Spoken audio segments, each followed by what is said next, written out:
Ok, vamos a ver los aspectos teóricos de los generadores de señales. Algunos de estos generadores de señales, ustedes dirán, bueno, ¿qué tiene que ver con lo que hemos visto en la parte de los acondicionadores de señales y la parte del amplificador de instrumentación? Pues tiene que ver mucho, ¿no? Porque normalmente en el acondicionadores de señales, normalmente se requiere que la señal que se esté monitoreando o controlando a través de los sensores, se requiere a veces procesarla, ¿no? Procesarla en un sentido de darle un mayor, mayor amplificación o adecuarla para ser transmitida a otra estación de monitoreo, ¿no? Por ejemplo, y esa transmisión a otra estación de monitoreo o de control está a cierta distancia, ¿no? Entonces, si nosotros conectamos vamos a hacerlo así, un cable directamente, desde donde estoy sensando la temperatura, por ejemplo, y le conecto un cable que mida, no sé, a lo mejor unos 10 metros o 5 metros, no nos veamos tan lejos. Ese 5 metros de cable nos va a hacer que nuestra señal se atenúe o se interfiera o tenga ruido, ¿no? Y al final de cuentas, en el receptor no podamos recuperar nuevamente la señal medible, ¿no? Entonces, si nosotros transmitimos la señal directamente así a la línea de transmisión, pues se nos atenúa totalmente, ¿no? Entonces, lo que tenemos que hacer es adecuarla para poder dar un proceso de transmisión, ya sea a través de un cable, ¿no? En este caso, pues la mayoría de los sensores, lo que se busca es que se transmita a través de cables. El detalle aquí es de que si nosotros lanzamos así directamente la señal, se nos puede atenuar totalmente. Entonces, lo que hacemos es modificarla y transportarla mediante una señal que se llama señal portadora. Los alumnos que son de Telecom pues, saben un poquito a qué me refiero, pero los que son mecatrónicos, robóticos, básicamente es acondicionar la señal de información mediante otra señal para que esta señal sea la portadora de la información, es decir, como su medio de transporte, ¿no? Entonces, lo que se busca es que estas señales, las llamadas portadoras, ¿no? Sean de una cierta frecuencia y una cierta forma. Lo más común, ¿no? Para todas las señales de transmisión, vía aérea o por cable, la señal portadora es de tipo senoidal. Y el de tipo senoidal, nosotros podemos generar una onda senoidal a través de los generadores de señales, ¿no? Y bueno, existen otros procesos en los cuales se utiliza también la señal senoidal, como son la parte de los sistemas de modulación. ¿Ustedes saben por qué se modula las señales?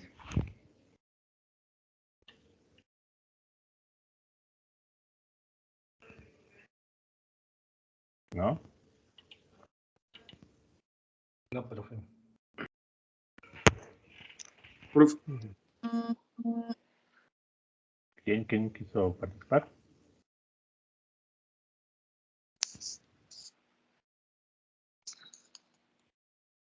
es para, Víctor, sí, adelante. bueno, más o menos por lo que tengo entendido, es para disminuir las dimensiones de las antenas, ¿no? Y optimizar el ancho de banda de cada canal.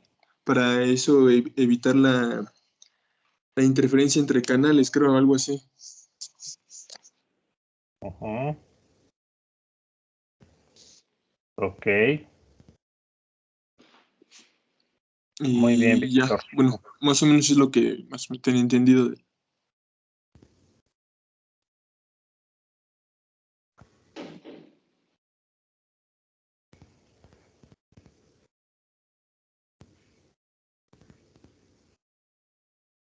Muy bien, en la parte de la Itzel nos comenta por el chat que para que sea más fácil trabajar con la señal, ¿no? Nos hace esa pregunta.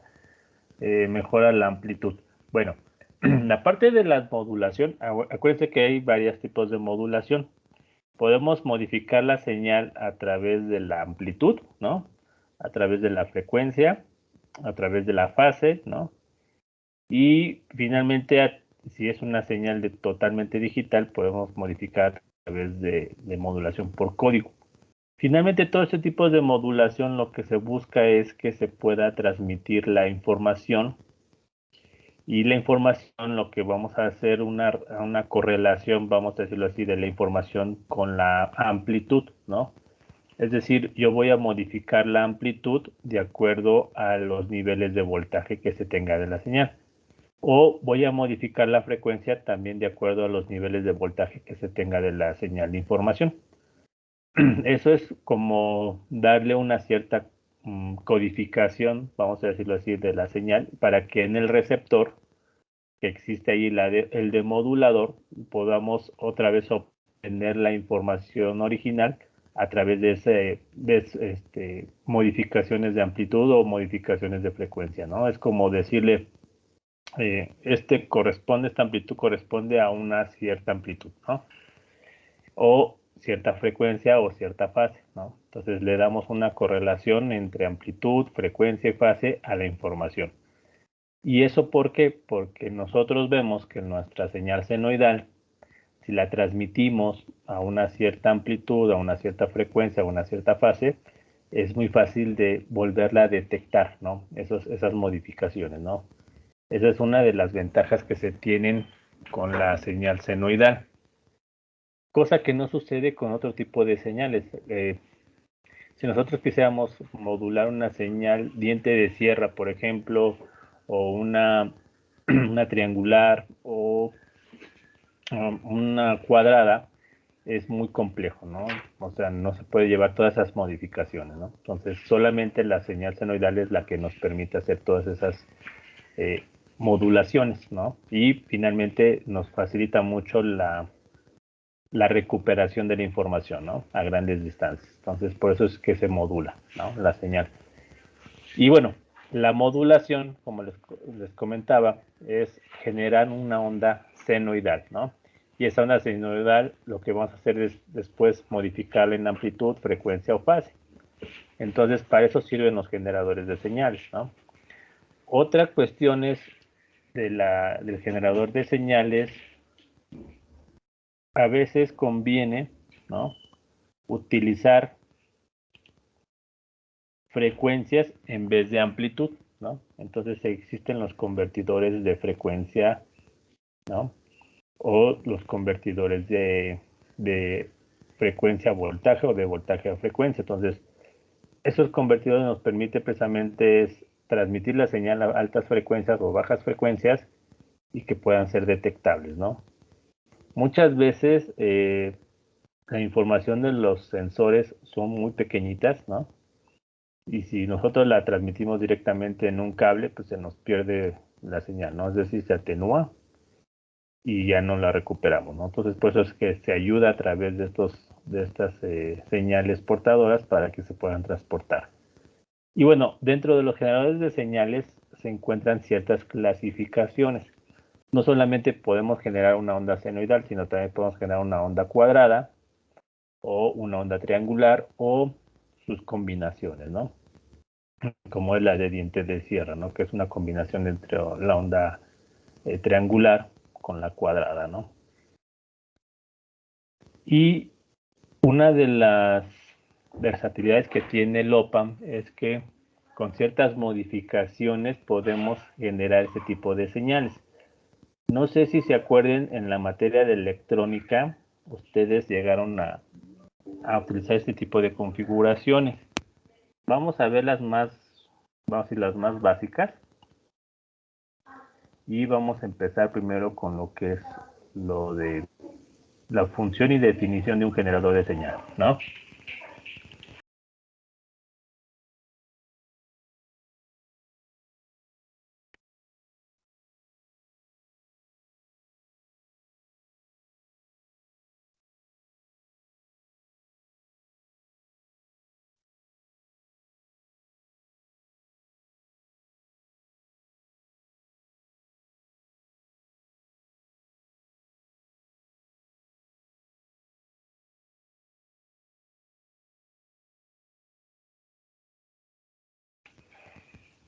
¿Estamos de acuerdo?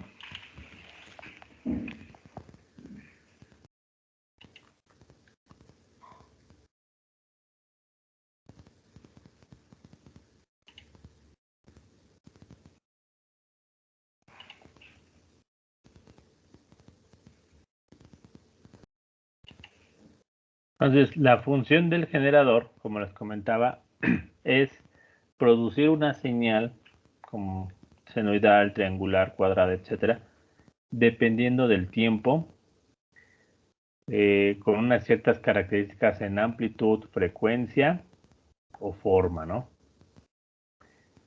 ¿Cuál es la definición? Si vamos a generalizar un poquito la definición de los generadores de formas de onda, se considera como un oscilador que es básicamente un circuito autónomo capaz de generar una señal normalmente periódica sin necesidad de aplicar ninguna señal de entrada. Es decir, no requieren ninguna señal adicional para poder generar su propia señal, ¿no?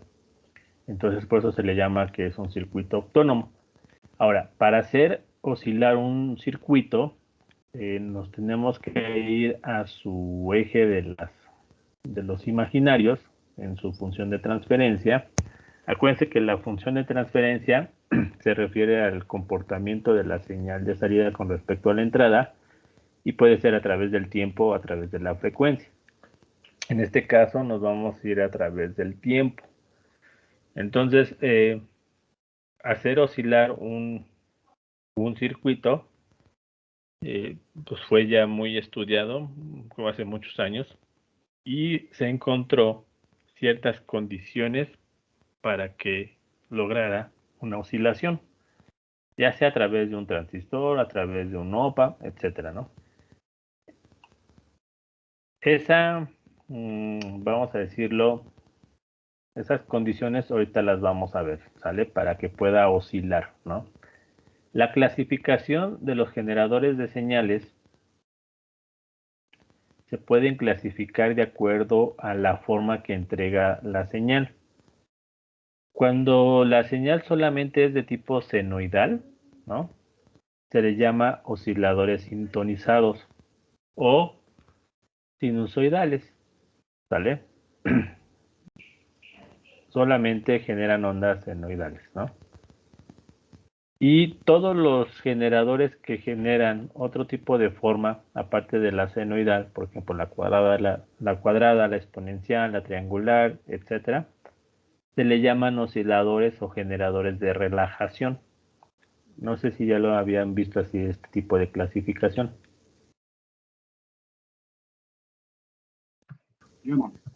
¿No? Dani, ¿Qué pasó? ¿Qué pasó? Disculpe. ¿ya habías visto este tipo de clasificación de los generadores? No, de hecho, creo que esto para mí se me hace un tema nuevo. Ok. No lo sé. Bueno, entonces vamos a irnos un poquito más despacio, ¿va? Bueno, entonces les comentaba, se clasifican de acuerdo a la forma de la señal que entregan los generadores, ¿no? Si es onda senoidal, todos esos circuitos que nos van a dar una forma senoidal se le llaman sintonizados, ¿sale? Y todos los generadores que nos entregan una onda cuadrada, triangular, exponencial, diente de cierre, etcétera, se les llaman osciladores de relajación a toda esa clasificación. Entonces, así es como se clasifican los generadores, ¿no? Por la forma que entregan la señal. Dentro de los osciladores sintonizados o los que generan ondas senoidales, se pueden clasificar de acuerdo al rango de frecuencias de la oscilación, ¿vale? Y bueno, este rango de frecuencias de oscilación va a depender mucho de los circuitos o los elementos que utiliza el circuito, ¿no? Y todos estos elementos básicamente se van a focalizar a los que puedan generar polos, ¿no? Conjugados en el eje imaginario, ¿no?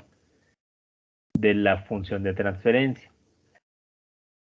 Cuando hablamos de polos en una función de transferencia, y eso lo van a ver a lo mejor en los sistemas de control, Básicamente los dispositivos, vamos a decirlo así, que puedan alterar los polos, ¿no?, conjugados, no son las resistencias, son aquellos dispositivos que sus características dependen de la frecuencia.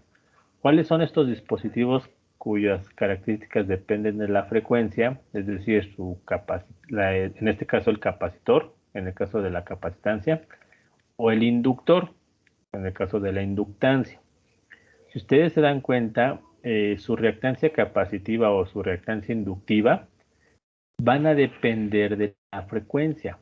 Eso no sucede con el resistor, por eso es que el resistor no puede modificar los polos, ¿no? Él siempre está en el eje real, ¿no? Vamos a decirlo así. Y en el eje imaginario se encuentran también el capacitor o la bobina. Entonces, nos vamos a basar mucho en este tipo de dispositivos para poder alterar los polos. ¿Y por qué tenemos que alterar los polos? Porque alterando los polos, ¿no?, vamos a buscar que nuestro circuito oscile, ¿vale? ¿Qué es oscilar? Es generar una señal a la salida inestable, es decir, que esté fluctuando, ¿no?, haciéndose más grande y más pequeña de forma periódica, ¿no? Y esa oscilación normalmente es de forma gradual.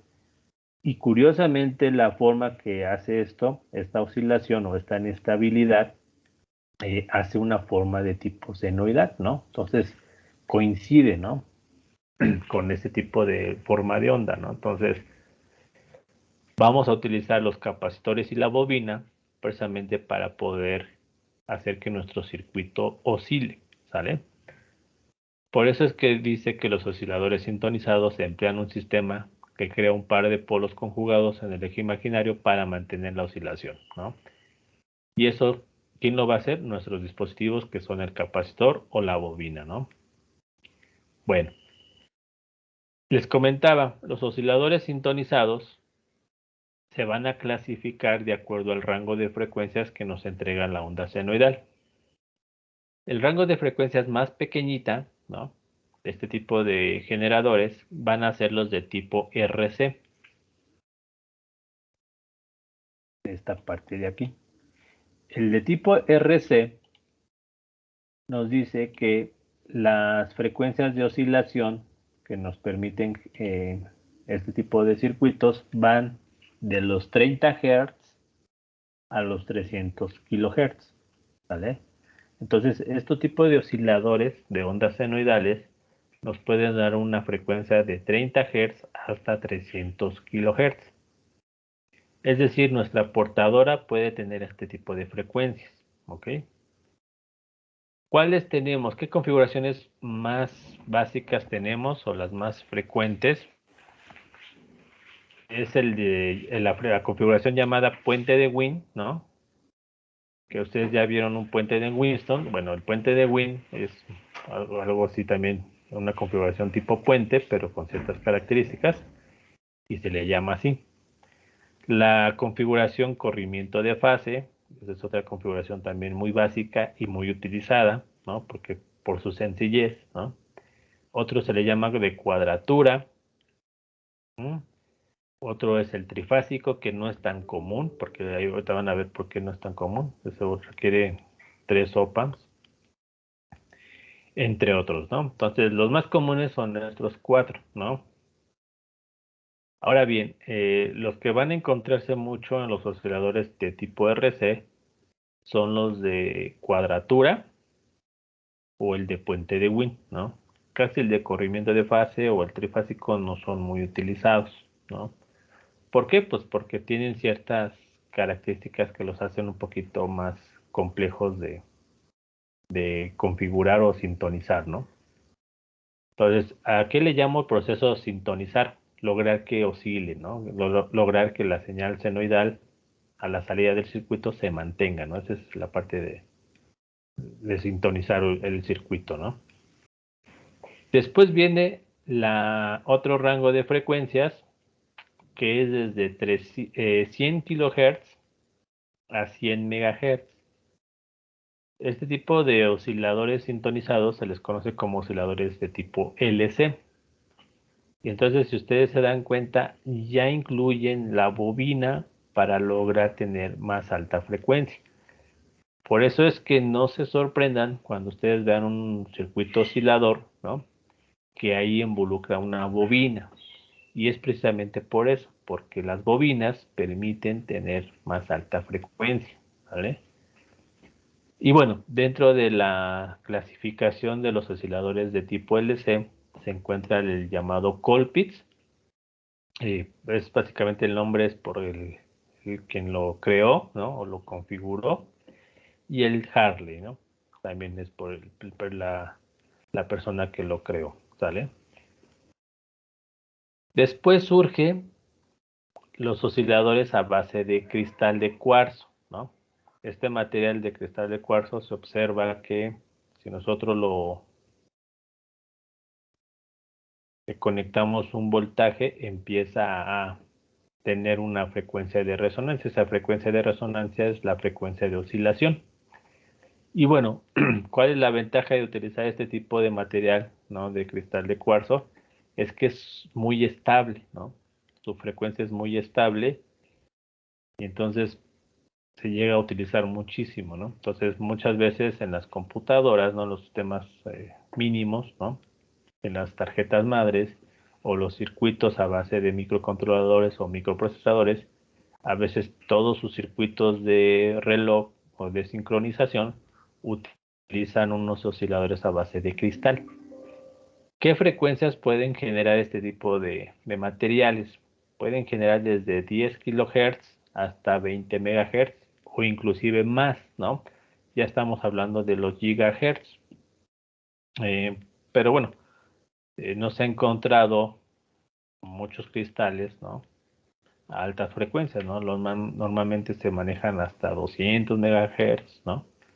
O 1 GHz, ¿no? Pero gracias a las diferentes configuraciones se han aumentado las frecuencias de oscilación, ¿no? Entonces, esa es la forma de clasificar a los osciladores sintonizados, ¿no? De acuerdo al rango de frecuencia que nos puede entregar la señal de salida. ¿Alguna duda con esta clasificación?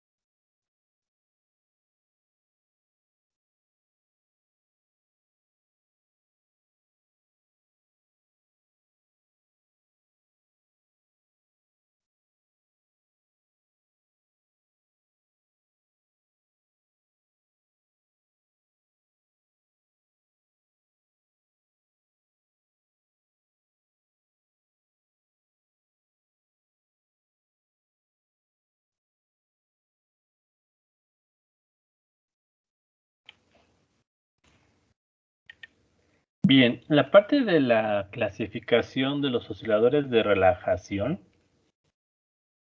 a diferencia de los osciladores sintonizados, los osciladores de relajación, acuérdense que son todos aquellos que van a generar una onda cuadrada, triangular, exponencial, etcétera. Estos osciladores no van a utilizar como es el caso del capacitor o la bobina para oscilar, sino van a utilizar circuitos biestables o dispositivos biestables. ¿A qué me refiero con circuitos biestables? Es decir, que a la salida de esos circuitos o dispositivos tenemos dos voltajes, ¿ok? ¿Cuáles son esos dispositivos biestables? Pues los comparadores. Acuérdense que los comparadores o me dan un estado alto o un estado bajo, ¿no? Las compuertas lógicas, los que ya llevaron diseño lógico, pues les van a dar un 1 lógico o un 0 lógico, ¿no? O 5 volts o 0 volts, ¿no? Los flip-flops, ¿no? También son circuitos o dispositivos biestables. Que estos dispositivos biestables nos va a permitir que repetidamente van a cargar y descargar los capacitores. ¿Para qué me permiten cargar y descargar los capacitores? Para que puedan vamos a decirlo así, generar la onda senoidal de forma periódica, ¿no? Entonces, imagínense si ustedes tuvieran un dispositivo biestable que estuviera cargando y descargando el capacitor. Esto va a permitir que a la salida, ¿no? Si le conectamos un transistor, va a estar permitiendo que el transistor nos dé 5 volts y después nos dé 0 volts, ¿no? Y eso, si lo vemos con el gráfica del tiempo, pues nos va a dar una forma de onda cuadrada, ¿no? Por ejemplo, ¿no? Entonces, todos estos circuitos, normalmente lo que vamos a utilizar es para generar una onda cuadrada. Y todos los circuitos que generan una onda cuadrada, o un tren de pulsos, también como se le suele llamar, se les conoce como multivibradores, ¿no? Y dentro de los multivibradores se encuentran los llamados estables, que es un tren de pulsos, vamos a decirlo así, a una cierta frecuencia, y los monoestables, que son solamente un pulso, ¿no? Con el tiempo. Teniendo los generadores de onda cuadrada, utilizando, por ejemplo, un integrador a la salida. Un integrador puede ser a base del op-amp, ¿no? Con el capacitor en la retroalimentación. Cuando ustedes integran una constante, acuérdense que sale la variable, ¿no? En este caso la variable del tiempo. Entonces, si ustedes observan la forma de onda, es una onda triangular. Entonces, si yo conecto una onda cuadrada a la entrada de un integrador, lo que yo voy a obtener a la salida es una onda triangular, ¿no? Y bueno, esa onda triangular va a tener la misma frecuencia que la onda cuadrada. Si esa onda triangular lo vuelvo a pasar a un integrador, yo lo que voy a obtener es una onda senoidal, ¿no? Y así nos podemos ir. Y si yo en vez de integrar derivo, pues también, ¿no? Por ejemplo, si yo derivo una onda triangular, lo que voy a obtener es una onda cuadrada. Si yo derivo una onda cuadrada, pues voy a obtener una onda exponencial. Y así nos podemos ir, ¿no? Entonces, eso es gracias a los dispositivos biestables, ¿no? Entonces, vamos a decirlo, el corazón de un oscilador de relajación es el circuito biestable. ¿Cuáles son los criterios que les comentaba para que puedan oscilar?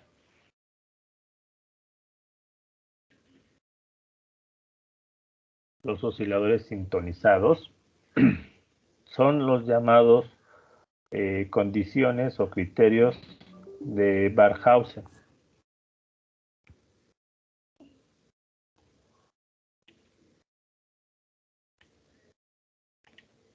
Él nos menciona que para que un circuito sea capaz de generar una oscilación a la salida, tenemos que focalizarnos mucho en lo que se llama la ganancia de lazo. La ganancia de lazo básicamente es la ganancia que se obtiene cuando el circuito se retroalimenta. Si el circuito no está retroalimentado, no existe una ganancia de lazo. Ojo, ¿vale? Entonces, para que un circuito oscile, debe estar retroalimentado. Si no está retroalimentado, no es posible tener una oscilación, ¿no? ¿Y cómo obtenemos la ganancia de lazo? Bueno, la ganancia de lazo lo que vamos a obtener es a través de la multiplicación de dos ganancias. Ojo, la ganancia del amplificador y la ganancia de retroalimentación, ¿no? La ganancia del amplificador se le conoce como, bueno, la vamos a denotar como A mayúscula. Y la ganancia de retroalimentación la vamos a denotar como beta. Entonces la multiplicación de A por beta es precisamente la ganancia de lazo. Esta ganancia depende de la frecuencia, como les mencionaba. Todos los osciladores sintonizados utilizan capacitores o bobinas, ¿no? Entonces, el circuito tiene un comportamiento de acuerdo a la frecuencia. Entonces, ¿qué sucede con la ganancia? Pues también va a depender de la frecuencia. Entonces, la ganancia de lazo depende de la frecuencia. Entonces, cuando la magnitud de esta ganancia es igual a 1, estamos cumpliendo con una de las primeras condiciones de Sbarhausen. La segunda condición tiene que ver mucho con la parte de su fase de corrimiento, ¿no? La fase de corrimiento de la ganancia de lazo debe ser o 0 grados o k veces 2pi, es decir, múltiplos de 360 grados, ¿no? Entonces, la mayoría de los circuitos ya cumplen con la segunda condición. Lo único que nosotros debemos garantizar es que la ganancia de lazo valga 1, que es a donde se enfoca toda la parte de diseño, ¿no? Lograr esta parte de aquí, ¿no? La primera condición es a donde el ingeniero se va a estar basando muchísimo, ¿no? La segunda, normalmente la configuración no la proporciona.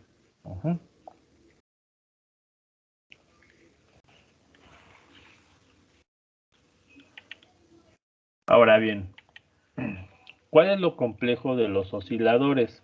Precisamente buscar que todos los dispositivos, ahorita los vamos a ver, que todos los dispositivos cumplan con ciertos valores y que sean idénticos.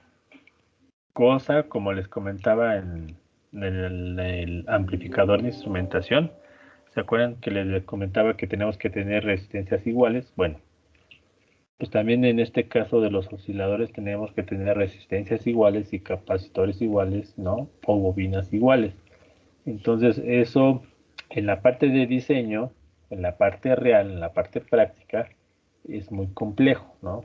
Simplemente porque si nosotros tenemos dos resistencias que dicen que vale un K, cuando las medimos con el multímetro, pues resulta ser que no exactamente valen un K, ¿no? A lo mejor una vale 1.1 K, ¿no? El otra vale 990 K, digo 990 ohms, ¿no? Entonces hay una pequeña variación que son las tolerancias que nos indica el fabricante. Eso sucede mucho con los capacitores, ¿no? El fabricante también le da cierta tolerancia a los valores del capacitor. Y no se diga de la bobina, ¿no? También existen ciertas tolerancias de los valores de las bobinas. Entonces, eso hace que nuestros diseños de los osciladores se vuelvan cada vez más complejos y laboriosos, ¿no? De tal manera que después, pues el fabricante empieza a ver la necesidad de estos tipos de circuitos y ya después empezó a generar circuitos integrados, precisamente especializados para generar ese tipo de ondas, ¿no? Que son los generadores de ondas de tipos de circuito integrado, ¿no? Entonces, que ya son un poquito más especializados.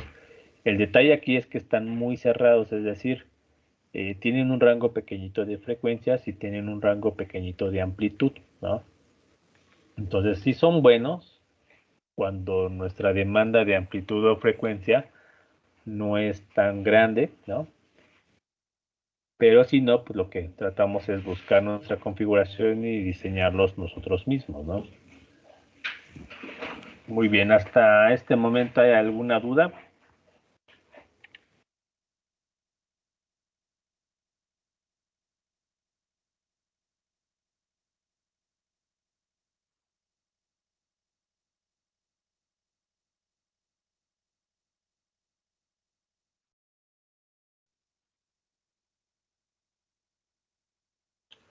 Ok, Zaret dice que no tiene dudas. Ok.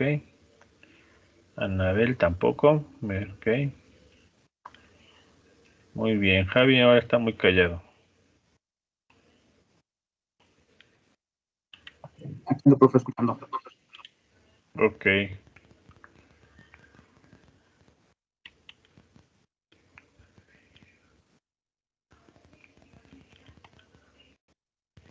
Entonces, ¿cuáles son las dos condiciones para que pueda oscilar nuestro circuito? A ver quién me las dice.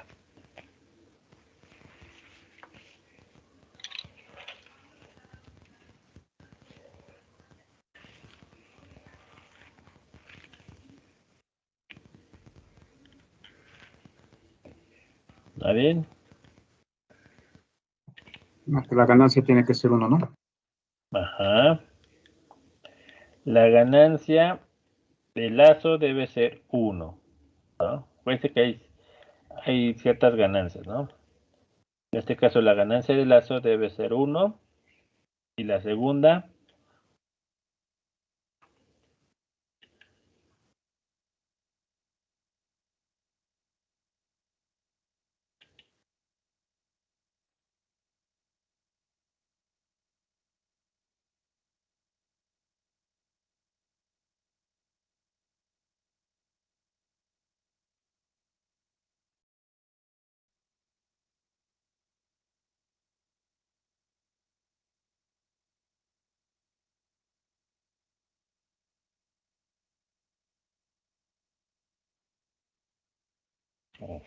Tania nos dice que el corrimiento tiene que ser 0.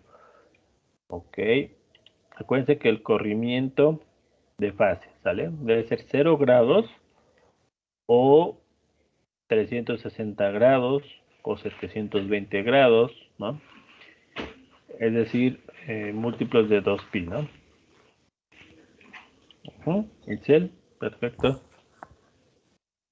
Entonces, con esas dos condiciones, ustedes van a obtener a la salida de su circuito una onda senoidal, ¿vale? Y no necesitan de ninguna onda externa para que puedan generarla, ¿no? Entonces, casi es conectar los voltajes de alimentación al circuito y solito van a ver la señal senoidal, ¿ok? Muy bien. Vamos entonces a ver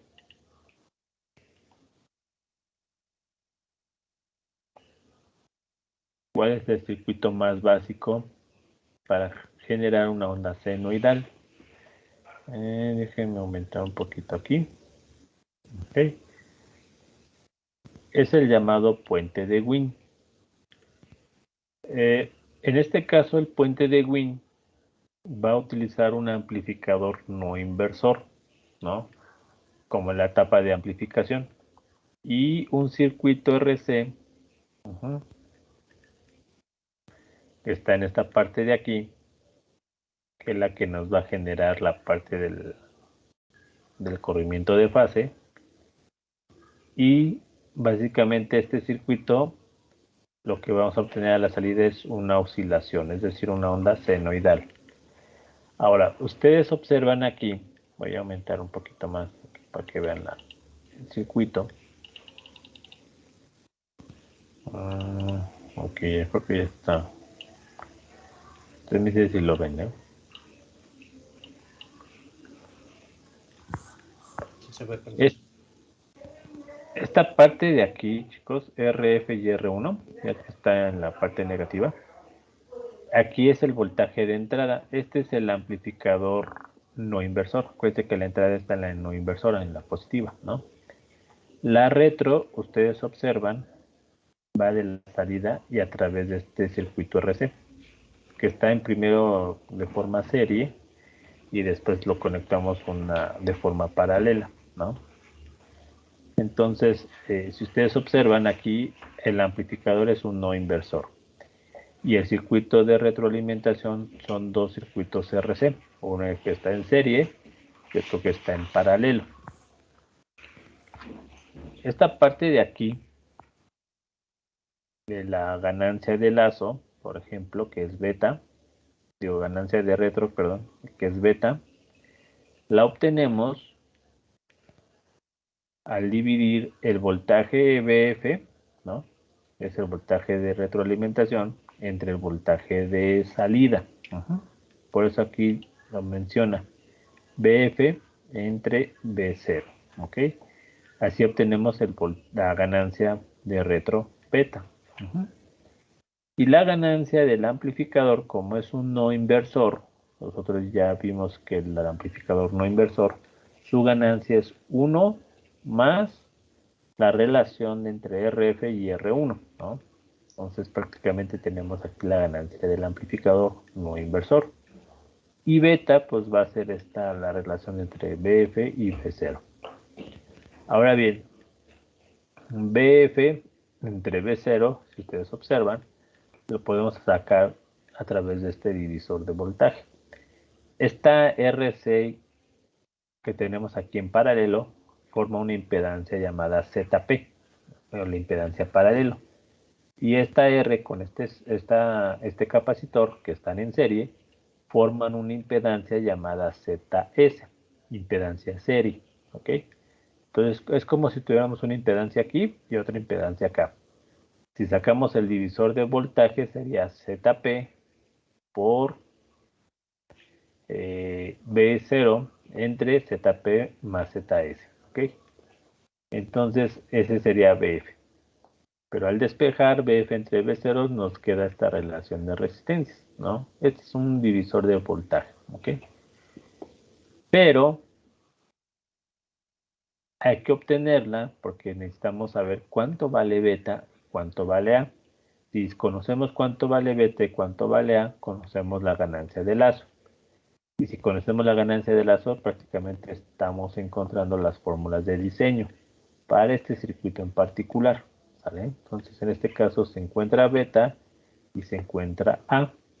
La A, pues ya no se puede simplificar, pero la beta se puede sustituir ZP y ZS y después simplificamos para conocer cuál es la parte real y cuál es la parte imaginaria.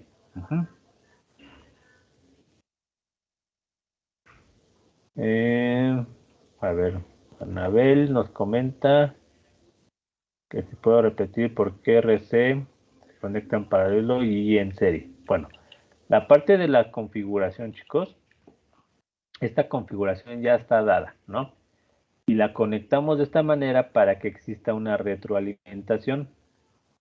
Y esta retroalimentación va a lograr que se generen esos polos conjugados, ¿no? Y al generarse esos polos conjugados, nos permite crear la oscilación. Ahora, ¿por qué está en serie y por qué está en paralelo? Para lograr el desfasamiento. Acuérdense que el desfasamiento debe ser 0 grados o múltiplos de 2pi, de 360 grados. Entonces, precisamente la configuración que tiene así, de tener primero en serie y después en paralelo, es para darle el desfasamiento adecuado de la ganancia de Darazo, ¿no? Simplemente es por eso, ¿no? Para cumplir con las condiciones. ¿Ok? Entonces la configuración, acuérdense que es precisamente diseñada o configurada para cumplir las condiciones de Barkhausen. No sé si te pude contestar tu pregunta, Nabel.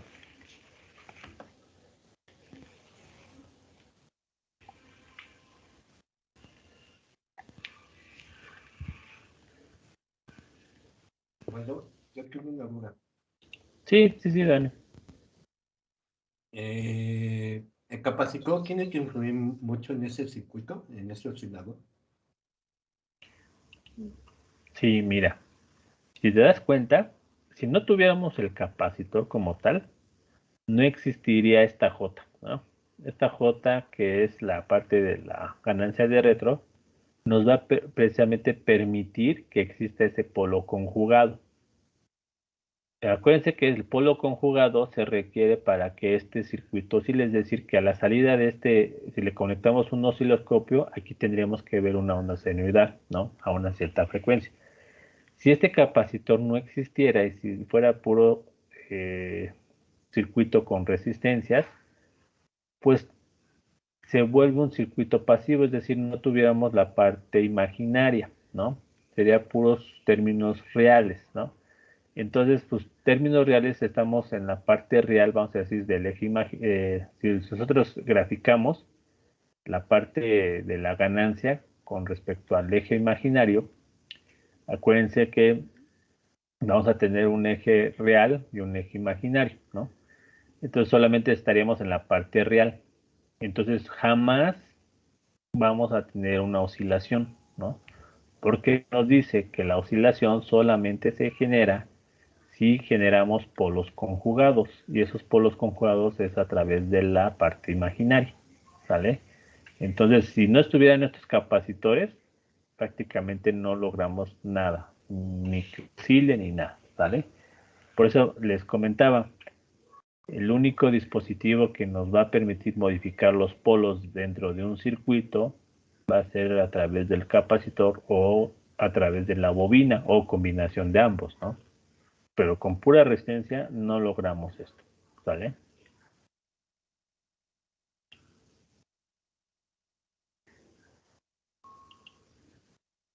Muy bien, Dani, no sé si te contesté tu pregunta. Muchas gracias, profe. No, ¿de qué? Entonces, ¿cuál es la situación? Mire, lo que intentamos hacer ahorita es conocer un poquito el procedimiento para encontrar las fórmulas de diseño de nuestros generadores sintonizados.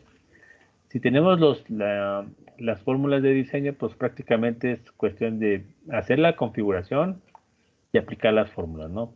Y ya obtendríamos nuestros circuitos hilando. Pero ustedes dirán, bueno, ¿de dónde surgen estas fórmulas, no?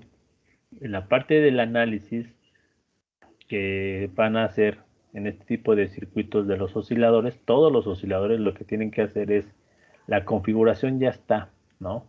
Aquí no hay nada que inventar, ya las configuraciones ya están. Lo único que en las configuraciones no se tiene es los valores que se tienen que colocar de los dispositivos para una oscilación a una cierta frecuencia. Eso lo obtenemos a través de nuestras fórmulas de diseño, ¿no? Como es el amplificador inversor, no inversor, etcétera.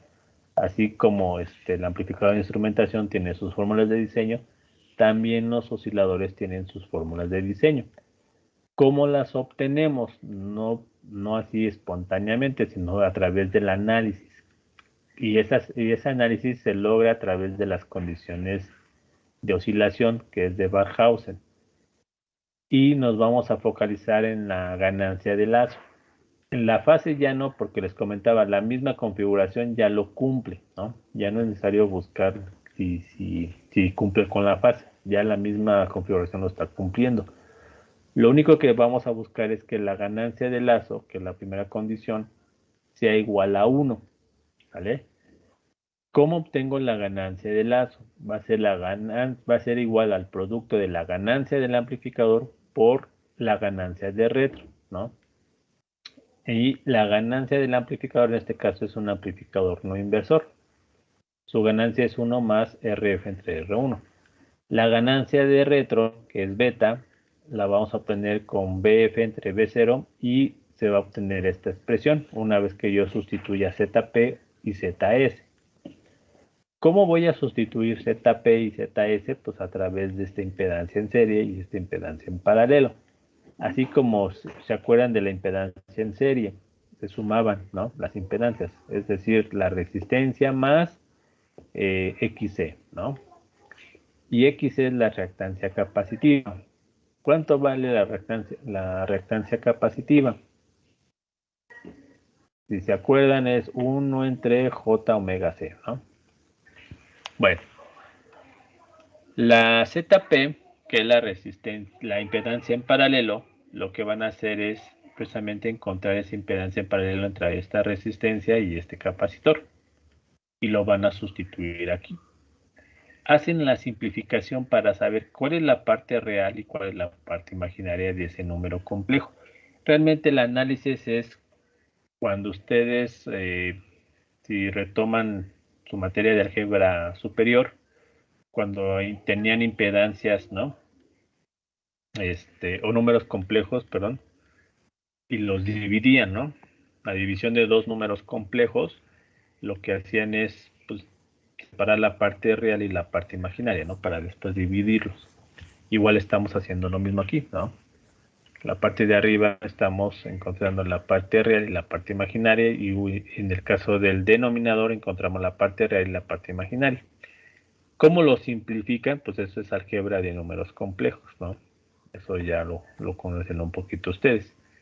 Pero bueno, ustedes al simplificar, digo, aquí no se trata de estar tan detallados en el aspecto matemático, ustedes van a encontrar esta expresión ya simplificada. Si ustedes observan la ganancia de retro, ¿no? Ahí van a encontrar la parte imaginaria, ¿no? La parte imaginaria es donde está J, ¿sale? Y la ganancia del amplificador no hay parte imaginaria porque están puras resistencias, si ustedes observan, ¿no? Entonces no hay parte imaginaria. Entonces, ¿quién les va a dar la parte de los polos? Pues esta parte de la ganancia de retro, ¿no? Donde están los capacitores, ¿no? Por eso ahí decía Dani que qué importancia tenían los capacitores. Pues precisamente la tiene toda, ¿no? Porque sin estos no puede oscilar. Bueno, entonces la ganancia de lazo es multiplicar esta ganancia A por la ganancia de retro, que es beta. Entonces, si ustedes observan, la T mayúscula, que significa la ganancia de lazo, voy a multiplicar la ganancia por beta. Si yo multiplico este término por este, voy a obtener este término ya general, ¿no? Si ustedes observan, Profesor, hay... Mande. ¿Qué dijo que significaba eso, una multiplicación? Si yo multiplico la ganancia, Dani, la Ajá. ganancia del amplificador con la ganancia de retro, encuentro la ganancia de lazo. Ah, ok. Gracias.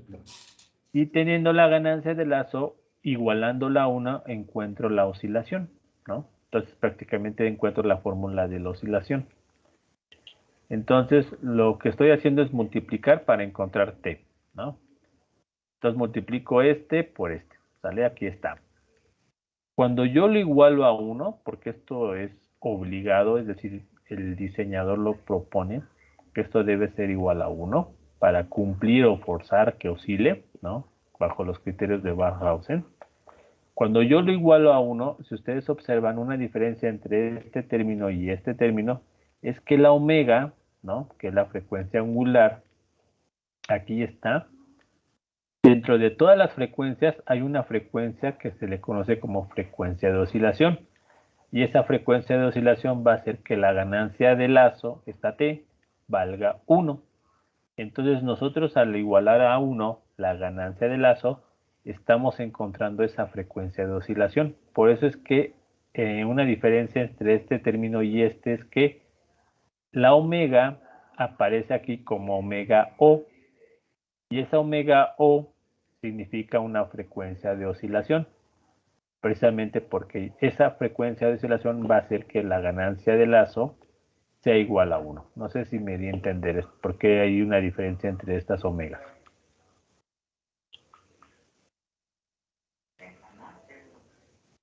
Sí, profe. ¿Sí? Ok. Entonces, la frecuencia de oscilación simplemente la tenemos que despejar de aquí, de este término. Si despejáramos este término, eso lo hacen con pues, el álgebra de números complejos, ¿no? Bueno, si despejan este término de omega 0, de omega O, perdón, ustedes encuentran la frecuencia de oscilación. Nada más que aquí yo les puse la F. La omega, si ustedes recordarán, es 2pi por F, ¿no? Entonces, por eso es que aquí aparece el 2pi, ¿no? Por esta omega. Acuérdense que la omega, que es la frecuencia angular, va a ser igual a 2pi por la frecuencia. Entonces, si aquí teníamos omega, aquí debe estar 2pi. Entonces 2pi lo pasé acá dividiendo. Entonces básicamente encontramos la pura frecuencia, ¿no? No la frecuencia angular, sino la frecuencia. En este caso, si ustedes observan, la frecuencia de oscilación de este puente de Wien va a ser igual a 1 sobre 2pi RC, ¿no? Es decir, multiplicamos la resistencia por el capacitor. La resistencia no es cualquier resistencia, es la resistencia que se encuentra en la red de retroalimentación. Es esta, ¿no? La que está con el capacitor. ¿Sale? La parte real, la condición es que esta RF, la que tenemos de aquí del amplificador no inversor, debe ser mayor o igual a 2 veces R1. Esta parte real, la condición de que sea mayor o igual, es precisamente para que la ganancia sea igual a 1, ¿no? O ligeramente un poquito mayor a 1.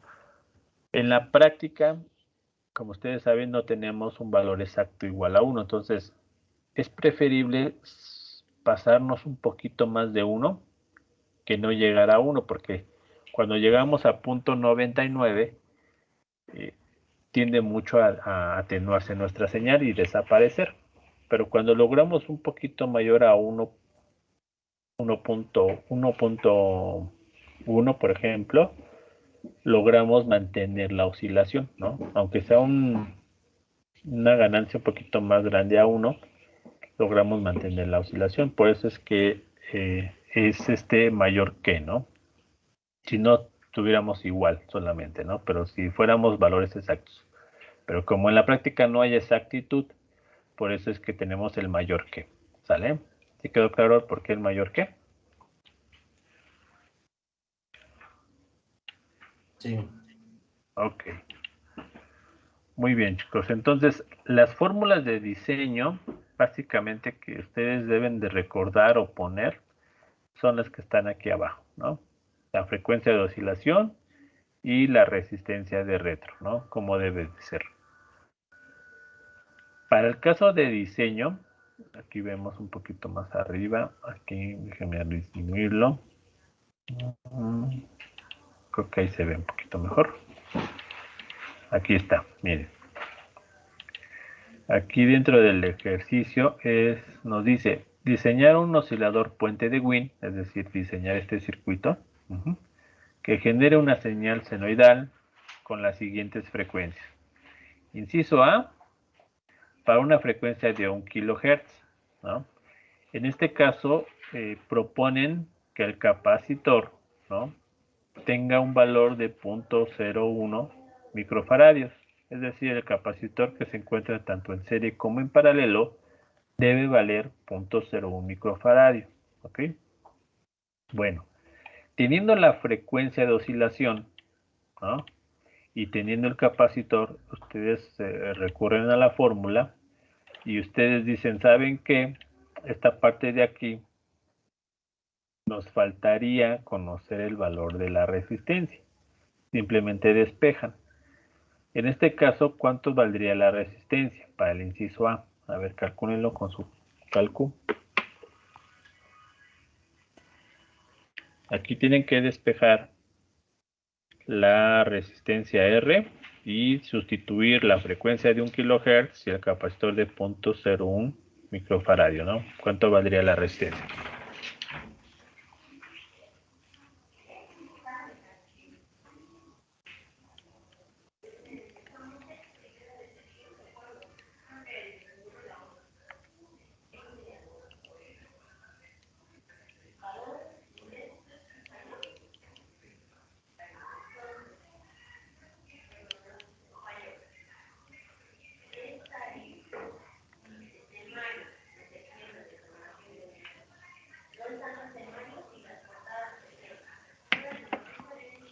Ok, ¿ya lo tienen?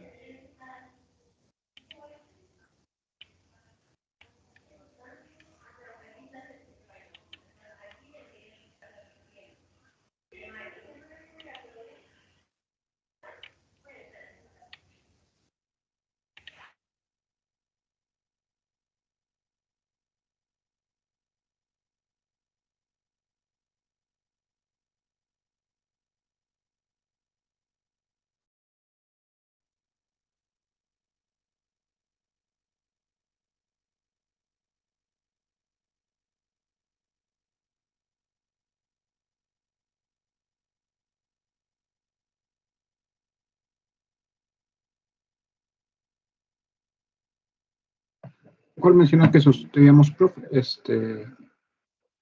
¿Hay en la fórmula? Sí, miren, aquí en el inciso A nos piden que la frecuencia tenga un valor de 1 kHz, ¿no? Ah, de 1 kilo, vale. Ok, y el capacitor 0.01 microfaradio, entonces nos falta encontrar el valor de la resistencia. De esta fórmula la despejan, por favor.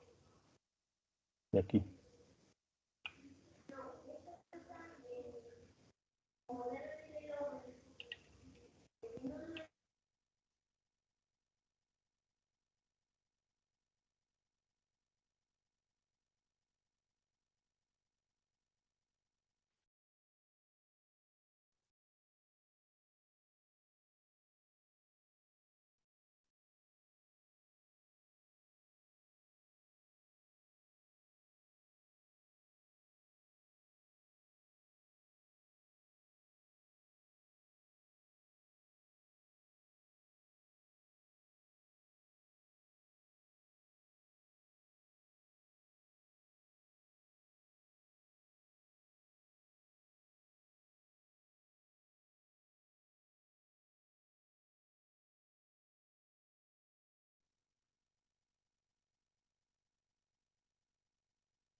Ok, ya Excel ya lo hizo. Le salió 15.91 kiloohms. ¿Es correcto?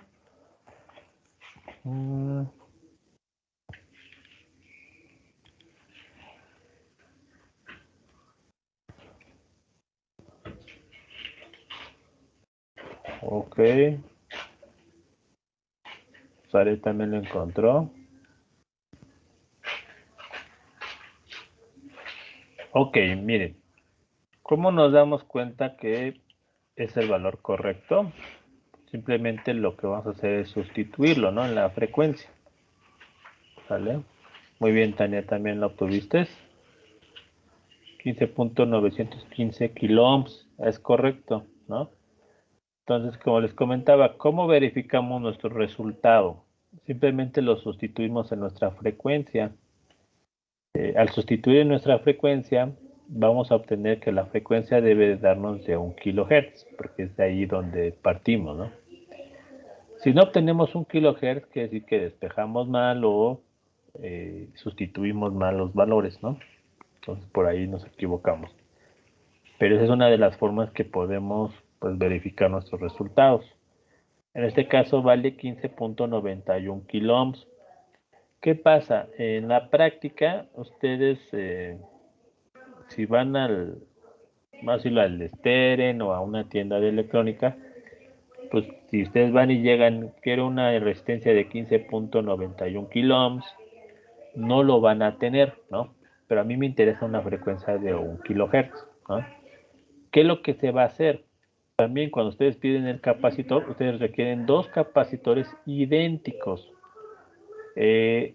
Dos capacitores que tengan un valor de 0.01 microfaradio. Entonces también en la práctica encontrar dos capacitores que tengan exactamente 0.01 microfaradio es complejo, ¿no? Pero bueno, en este caso, el de 0.01, pues no podemos alterarlo, ¿no? Lo que podemos hacer es alterar la resistencia, es decir, en vez de comprar una resistencia de 15 kiloohms, ¿no? Podemos comprar un potenciómetro de 20 kiloohms y lo ajustamos a 15.91 kiloohms. No sé si me di a entender.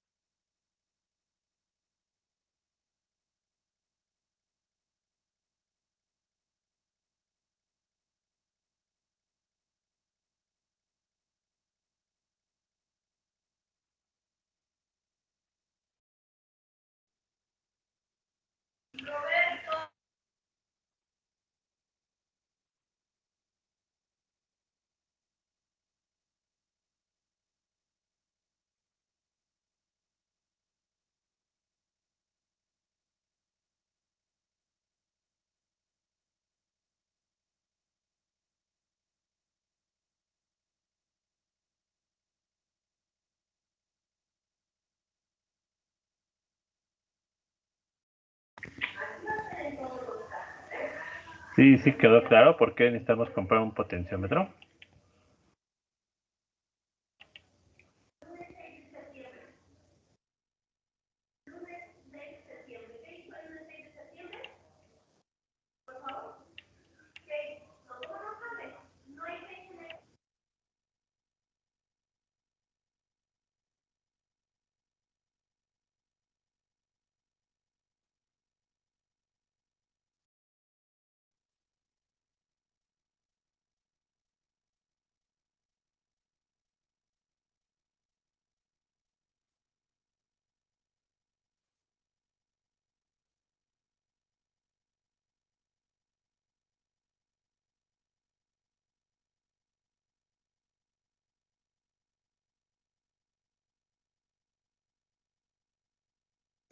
Así es, Itze nos dice que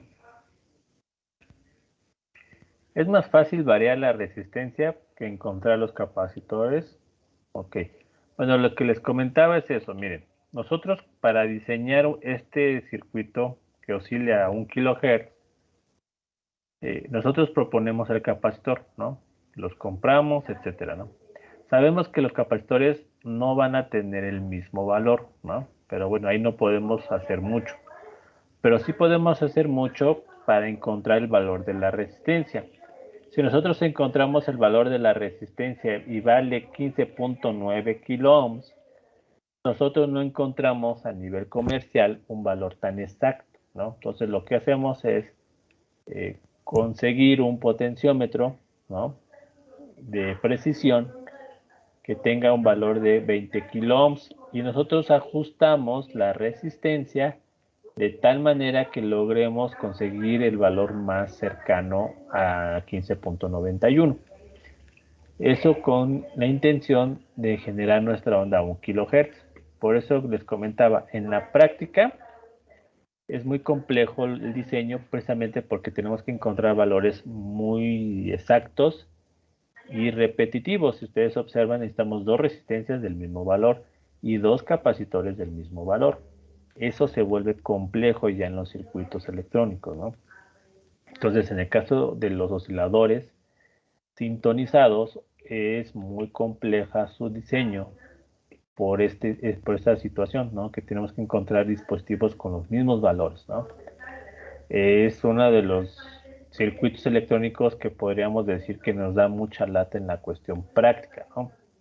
Aparte de los amplificadores de no inversor, inversor, instrumentación, todos ellos son muy fáciles de diseñar, ¿no?, o llevar a cabo, pero ya los osciladores sintonizados son más complejos, ¿no?, por la cuestión de esto, de que les comentaba que tienen que tener valores muy idénticos. Entonces les comentaba, es más fácil encontrar capacitores de 0.01 que encontrar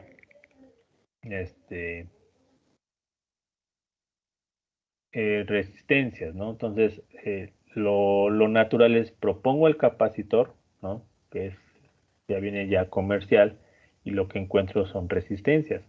Si la resistencia no hay un valor comercial, pues podemos encontrar un potenciómetro. Entonces el potenciómetro lo que me permite es ajustar la resistencia al valor que yo deseo, ¿no?, y así acercarnos a la configuración más exacta posible, ¿ok? O la oscilación más exacta posible.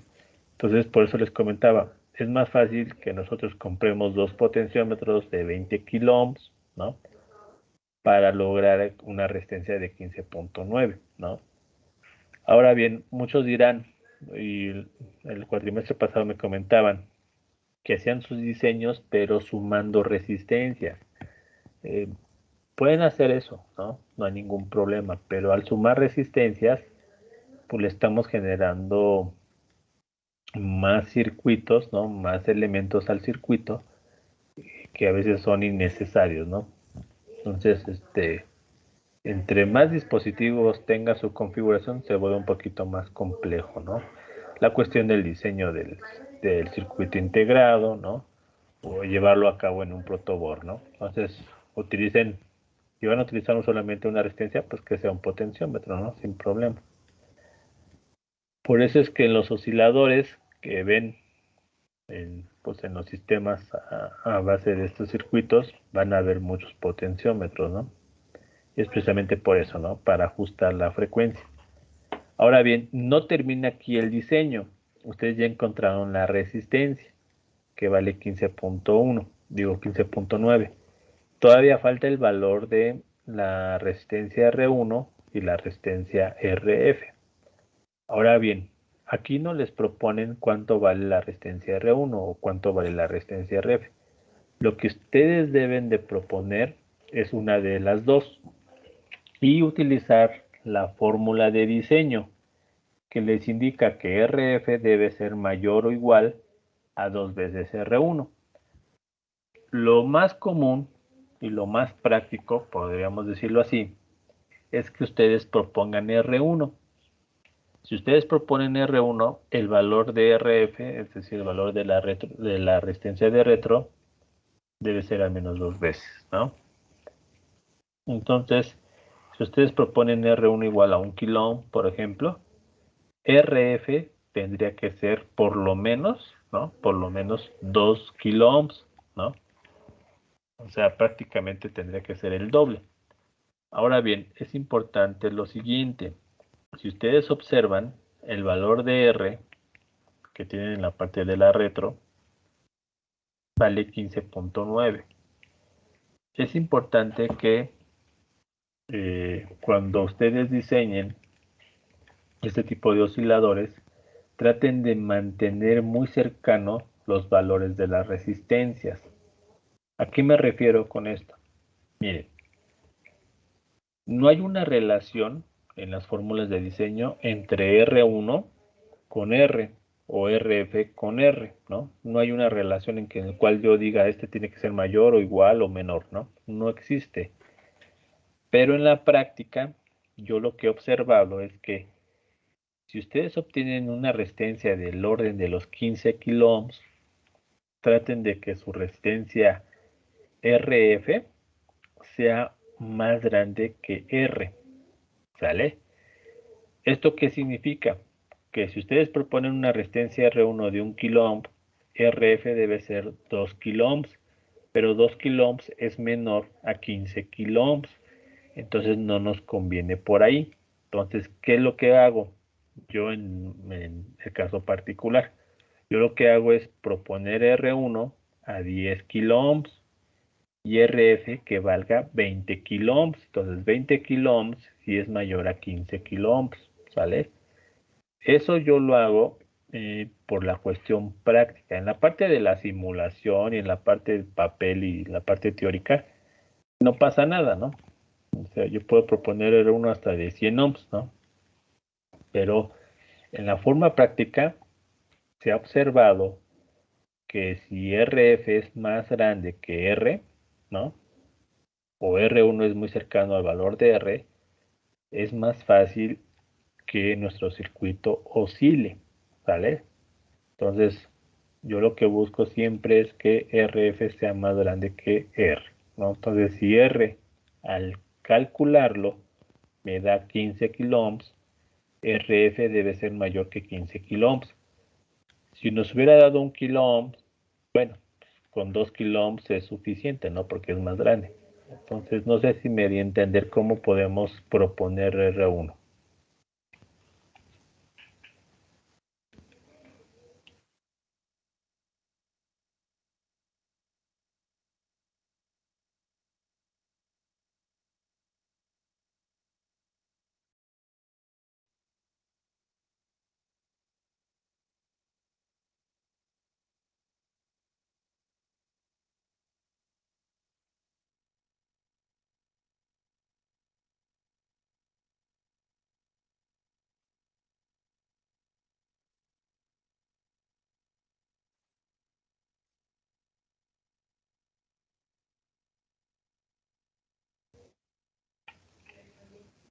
Ok, bueno. Entonces, básicamente ya tendríamos pues nuestro diseño completo, ¿no? Ya tengo el valor de R y el valor de R1 y RF, ¿no? En este caso R1 lo propongo a 10 kiloohms y RF que sea por lo menos 20 kiloohms. Y ya tendríamos pues todos los elementos de este puente de Wien. ¿Y qué observaríamos? Lo que observaríamos es que en este punto de aquí encontraríamos una onda senoidal con una frecuencia de 1 kilohertz. Ahora bien, no nos importa un poquito lo que es la amplitud. Normalmente la amplitud lo que se busca es una muy cercana a la desaturación. ¿Cuál es el voltaje de saturación? Acuérdense que es el 90% del valor del voltaje de alimentación. Si vale 15 volts, 12 volts, 10 volts, etcétera, le sacan ahí un 90%, ¿no? Es el voltaje de saturación. Pero bueno, no nos preocupemos por la amplitud. La amplitud, lo que podemos hacer con la amplitud es que si no es la amplitud adecuada, lo que podemos hacer es que a la salida de su oscilador colocar un amplificador, ¿no? O un atenuador, como sea el caso, ¿no? Entonces ahí podemos después modificar la amplitud por nuestras configuraciones básicas, ¿no? Pero lo que sí debemos garantizar en este tipo de circuitos o osciladores es la frecuencia. Este es nuestro principal, vamos a decirlo así, nuestro principal enfoque de diseño, ¿no? Que nos dé la frecuencia, ¿no? La amplitud no nos importe ahorita por el momento, ¿no? Ya sea pequeña o grande la amplitud, después la podemos modificar. Pero la frecuencia es así. Si no nos lo da el oscilador, pues ya no lo va a dar nadie, ¿no? Entonces es importante tener garantizada la frecuencia. ¿Ok? No sé si tengan alguna duda.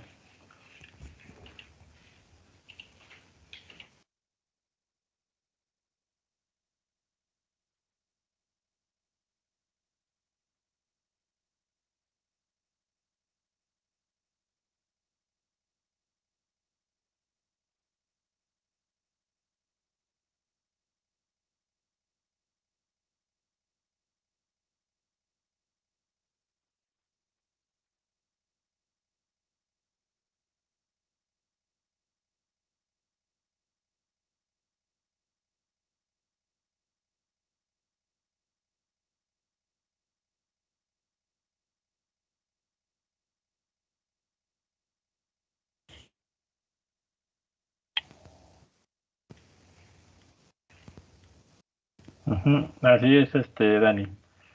La amplitud no importa, porque acuérdense que lo principal de este tipo de circuitos es que oscile, ¿no? A una cierta frecuencia. Por eso es que en nuestro diseño, normalmente lo que se propone es que oscile a cierta frecuencia. Por ejemplo, el inciso A es que oscile a 1 kHz. El inciso B que oscile a 10 kHz y el inciso C es que oscile a 160 Hz.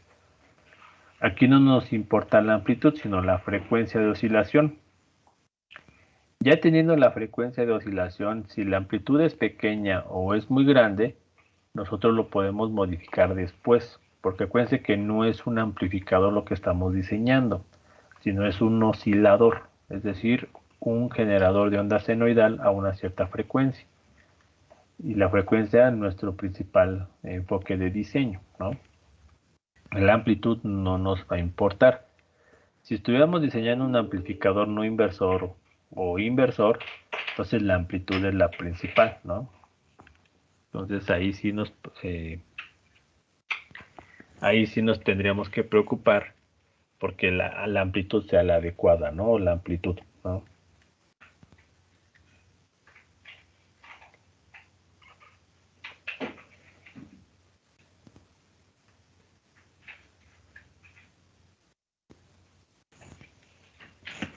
Muy bien. Entonces, para el caso del inciso B,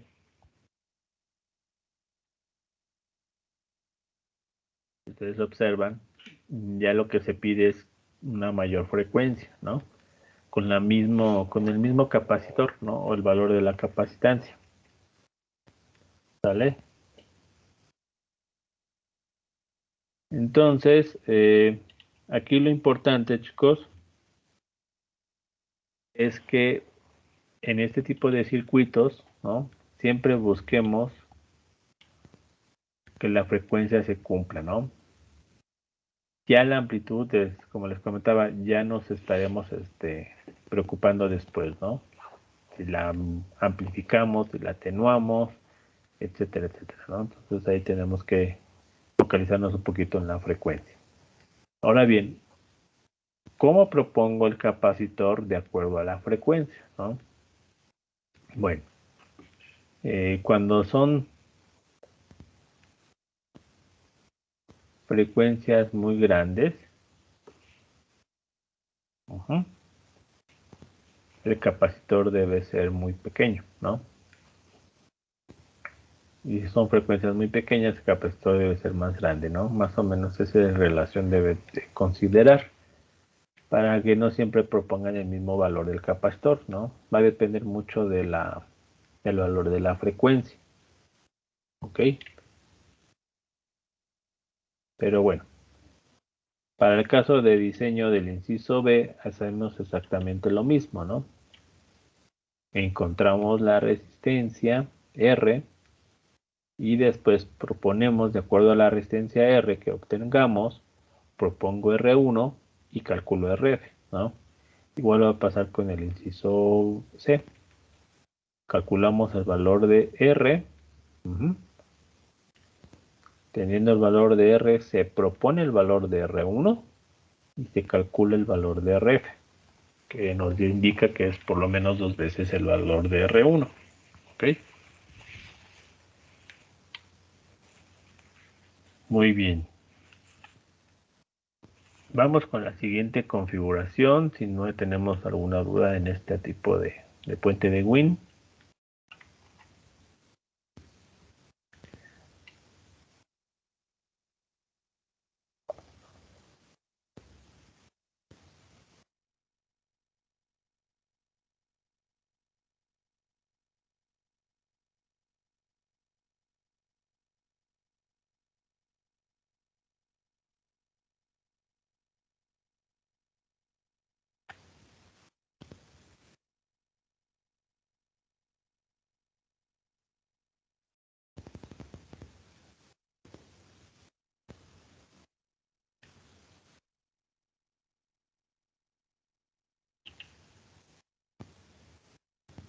Ok.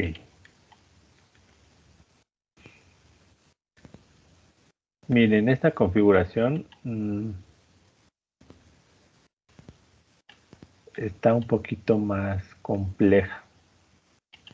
A lo que me refiero no tanto el análisis, ¿no? Bueno, pero el análisis, como quiera, ustedes lo pueden obtener o básicamente se van a un libro y la encuentran, ¿no? Aquí lo que me refiero a que se vuelve un poquito más complejo este tipo de oscilador, porque ya no requieren 2 capacitores iguales, sino se requieren 3 capacitores iguales, ¿no? Igual pasa con las resistencias, ¿no? Si ustedes observan, es que tengo aquí una resistencia, tenemos que tener 3 resistencias del mismo valor. Entonces, por eso les comentaba, a veces el decorrimiento de fase no se suele utilizar precisamente por este inconveniente, ¿no? Que tenemos que tener 3 elementos del mismo valor. Y eso en la cuestión práctica es más complejo, ¿no? Conseguir 3 capacitores iguales y 3 resistencias iguales, ¿no? Entonces, para la cuestión de diseño es lo que se vuelve complejo, ¿no? Pero bueno, es una configuración que se encontró, que se inventó, que también cumplen con los criterios de Barkhausen y oscila, ¿no? Sin problema. ¿Cuáles son las fórmulas de diseño? Si ustedes observan aquí, la fórmula de diseño se vuelve un poquito más compleja, ¿no? Miren, aquí está. Esta parte de aquí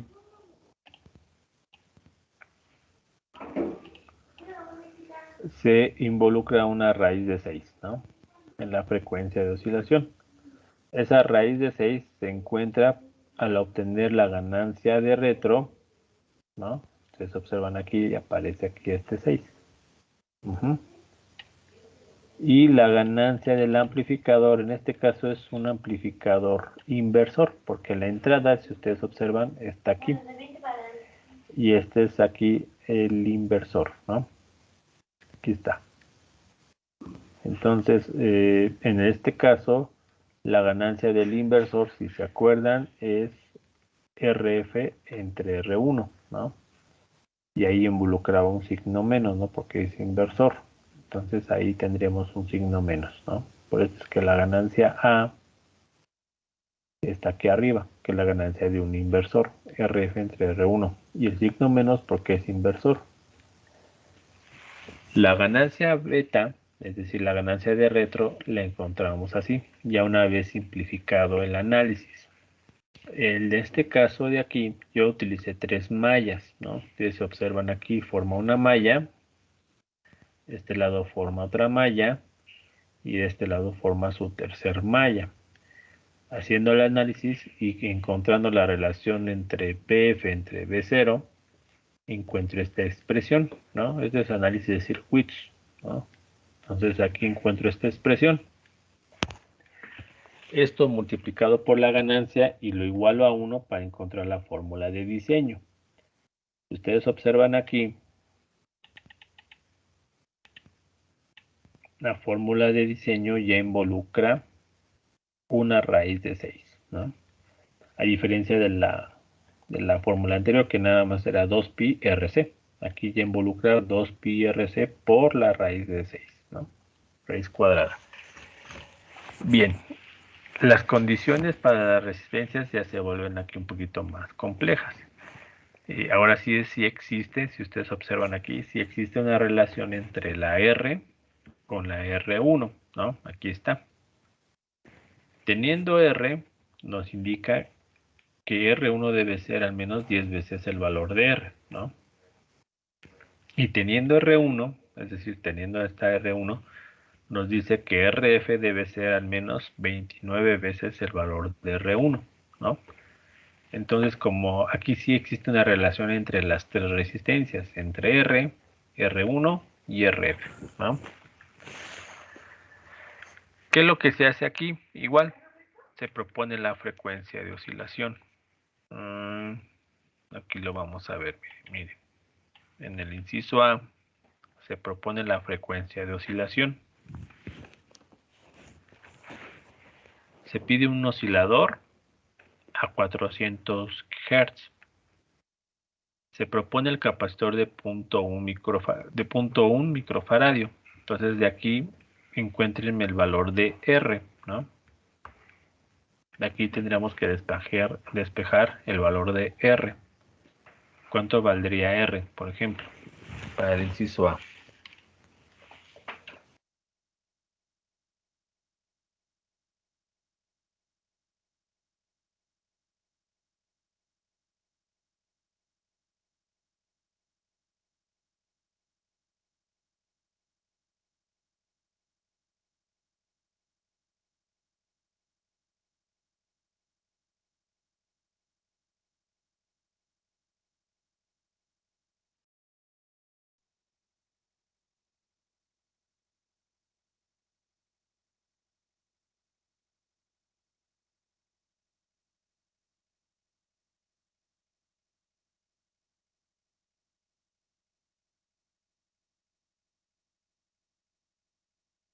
Ok, ¿ya lo calcularon? Eh, Vale. ¿Dentro de la raíz está 6RC o solamente el 6? Es correcto, nada más es el 6. ¿Sí? No se me vayan a confundir.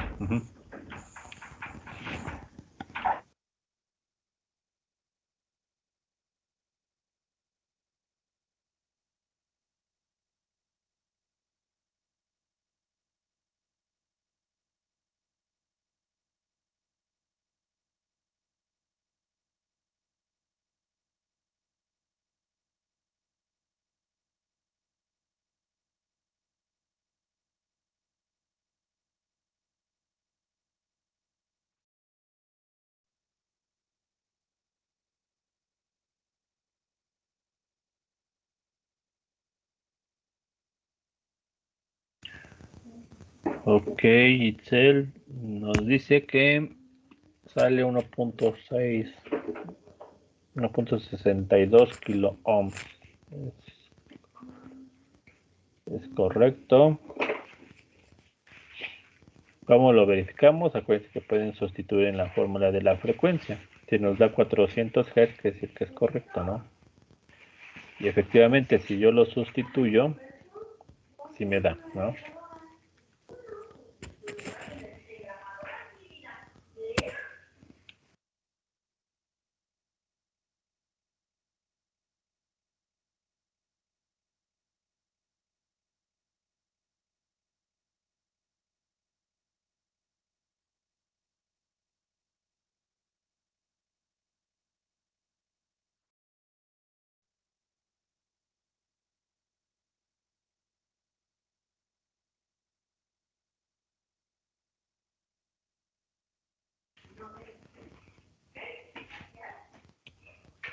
Muy bien, Tania. Ok, entonces teniendo la misma resistencia, si yo sustituyo me da 400 Hz. Ok, entonces ya estamos garantizando que nuestro valor es correcto. ¿Sale? Ahora bien, lo demás es más sencillo, porque si ya tengo el valor de R, ¿no? Ya tengo el valor de esta R, prácticamente R1 lo voy a encontrar al multiplicar 10 veces el valor de esa R. Entonces, ¿cuánto sería R1?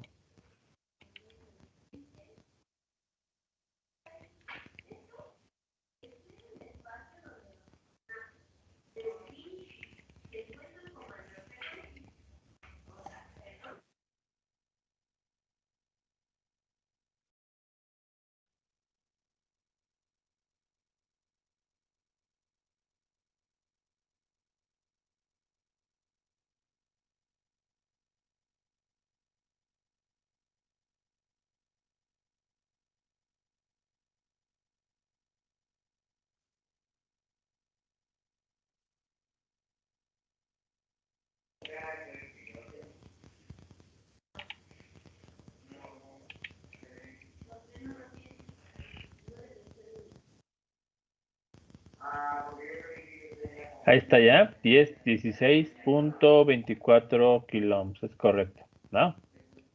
Nada más multiplicamos por 10, eso es todo. Muy bien, Itzel. Y RF, ¿cuánto saldría? Ahora RF, tendríamos que multiplicarlo 29 veces R1, ¿no? Para encontrar su valor. En este caso, ¿cuánto saldría?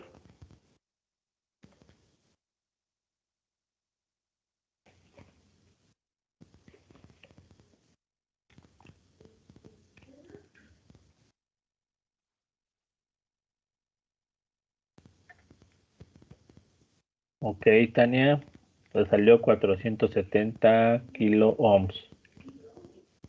470 kiloohms es correcto, ¿no? Ok, Itzel, 47. Ok, no, Itzel. Acuérdate que es R1 el que tenemos que multiplicar. R1, ¿sale? Este R1. Y R1 la conseguimos al multiplicar 10 veces el valor de R, entonces ya no es 1.6, sino 16. Exacto. Si te confundiste, en vez de R1 es R, ¿no? Hay que tener mucho cuidado. Entonces, así van, como R, R1 y RF, ¿no? Entonces, hay que tener mucho cuidado, ¿no? Muy bien, entonces en este caso sería 470 kiloohms, ¿no? Ya teniendo todas las resistencias, vamos a sustituir en la configuración y vamos a encontrar la oscilación, ¿no? Entonces, si ustedes observan por la cuestión del diseño, ¿no? En la cuestión teórica, es muy rápido, ¿no? Simplemente sustituimos valores y encontramos sus resistencias. El detalle en la práctica es, llevar este circuito en la práctica es eso, tener que encontrar 3 capacitores iguales, de encontrar 3 resistencias iguales, es lo complejo. Entonces, por eso a veces se vuelve muy difícil la cuestión práctica, ¿no? Pero bueno, si se llegan a utilizar, sí. Si lo pueden llevar a cabo en la forma práctica, también. Pero bueno, ahí van a tener que meter, pues a lo mejor 3 potenciómetros, ¿no? O 2 potenciómetros para ajustar, ¿no? Las resistencias y encontrar la oscilación. Bueno, chicos, esta parte de los osciladores sintonizados, su complejidad es la cuestión práctica. La cuestión de diseño no es lo complejo, ¿no? Sino llevarlo a cabo en la forma práctica. Si ustedes observan, ¿no? Vamos a seguir con las siguientes configuraciones, pero bueno, ya el día jueves, pues ya estaríamos utilizando el multisim, ¿no? Para que llevara a cabo estos osciladores. Les voy a subir la presentación a Blackboard y les encargo que al menos el puente de Win que vimos en el circuito anterior, esta parte de aquí, ¿no? Y el de acá lo hagan en el multisim, ¿sale? Y me lo enseñen el día jueves, ¿sale? Su simulación. ¿Sí quedó claro lo que tienen que hacer?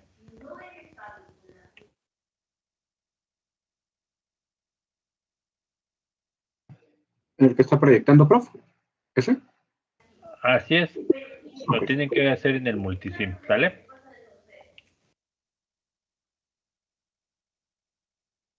Ok. Sale, chicos, entonces la dejamos aquí y nos estaremos conectando el día jueves, ¿ok? Muchas gracias, profe. Que tenga buen día.